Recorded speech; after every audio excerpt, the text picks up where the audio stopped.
Assalamualaikum warahmatullahi wabarakatuh. Perkenalkan, nama saya Weli Andola dari jurusan Pemikiran Politik Islam. Di sini saya akan menjelaskan tentang hukum pidana sebagai salah satu subsistem dari sistem hukum Indonesia. Nah, di sini saya akan menjelaskan definisi hukum pidana tersebut, yaitu keseluruhan dari peraturan-peraturan yang menentukan perbuatan apa yang dilarang dan yang termasuk ke dalamnya tindakan pidana, serta menentukan hukuman atau sanksi yang dapat dijatuhkan atau diberikan kepada orang yang melakukan atau yang melanggarnya. Baik, saya akan menjelaskan apa sih asas-asas hukum pidana tersebut. Yang pertama yaitu asas legislatif. Asas legislatif ialah asas yang tercantum dalam pasal 1 ayat 1 KUHP. Yang kedua yaitu asas berlakunya hukum pidana tersebut. Nah, yaitu kekuasaan yang dapat ditinjau dari dua segi. Yang pertama yaitu segi negatif dan segi positif. Nah, yang selanjutnya yaitu asas teritorial atau asas wilayah, yaitu asas wilayah ini menentukan siapa yang melakukan atau melakukan delik wilayah, baik itu negara maupun wilayah, maka tempatnya berlakunya hukum pidana tersebut. Yang selanjutnya yaitu asas personalitas, yaitu asas yang bertumpu pada kewarganegaraan yang pembuatan delik. Yang selanjutnya yaitu sumber-sumber hukum. Nah, teman-teman semuanya, pada tahu nggak apa sumber-sumber hukum itu? Nah, di sini saya akan menjelaskan, yaitu yang pertama sumber hukum tertulis dan terkodifikasi. Seperti misalnya contohnya KUHP. Yang kedua yaitu sumber hukum tertulis dan tidak terkodifikasi atau tersebar ke dalam peraturan undang-undang lainnya, seperti undang-undang korupsi, undang-undang narkoba, undang-undang percurian, dan sebagainya lainnya. Masih banyak lainnya.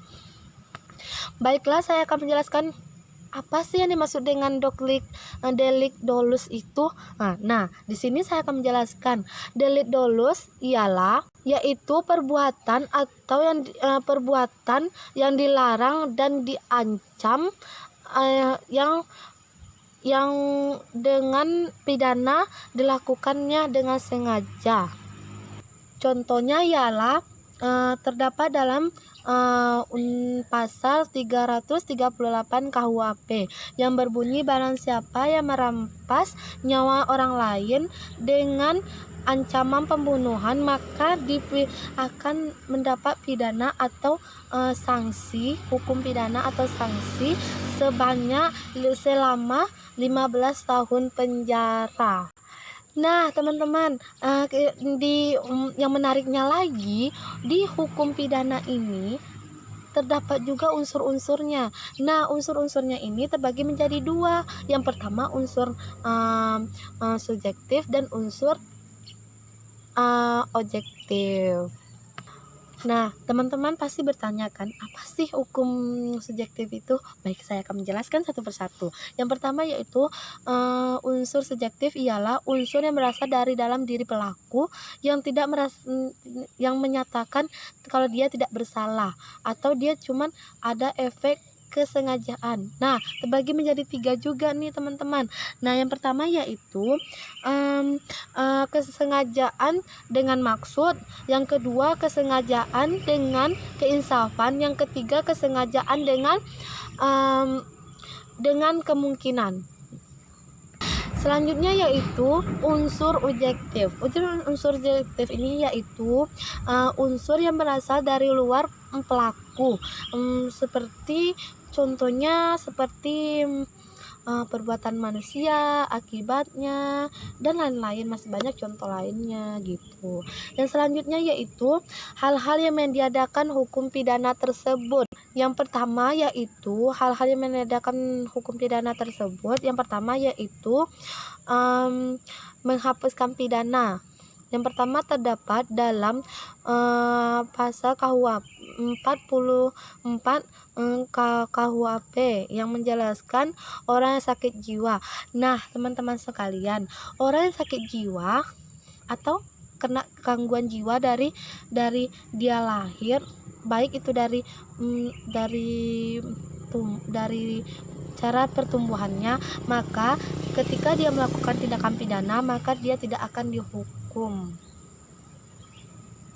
Selanjutnya yaitu pasal 45 KUHP, yaitu menjelaskan ada seorang anak yang belum dewasa tapi dia melakukan tindak pidana, maka dia tidak akan mendapatkan sanksi dari tindakan pidananya tersebut.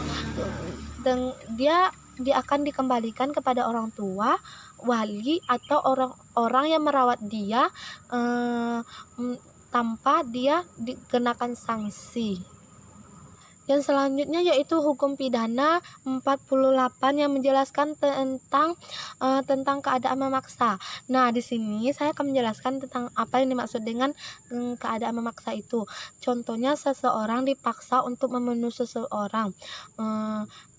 Si A dipaksa oleh si B untuk membunuh seseorang, maka si A tersebut tidak akan mendapat sanksi karena dia dipaksa oleh si B.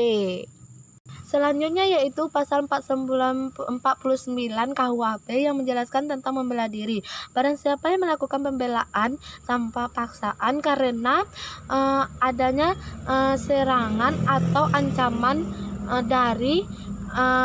dari seseorang, maka dia tidak akan mendapatkan hukuman pidana. Contohnya yaitu kita diancam oleh seseorang, kita boleh membela diri kita dengan apapun, maka kita tidak akan kena hukum pidana karena kita mencoba untuk membela diri kita apabila kita sudah merasa terancam. Nah, selanjutnya yaitu meringankan pidana. Ada beberapa yang meringankan pidana itu yaitu mempercoba kejahatan. Yang kedua yaitu maksimum pidana pokok. Dalam pasal 53 KUHP yang berbunyi yaitu percobaan untuk melakukan kejahatan pidana, pelaksanaan itu bukan semata-mata disebabkan oleh kemauan sendiri, tapi itu tuh kemauan seperti yaitu kita ingin melakukan kejahatan tapi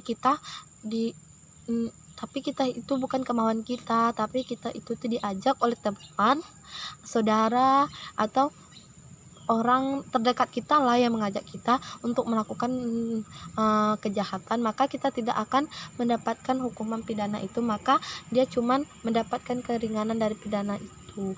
Terus apabila kita diancam kejahatan dengan pidana 15 tahun penjara, maka akan dikurangi.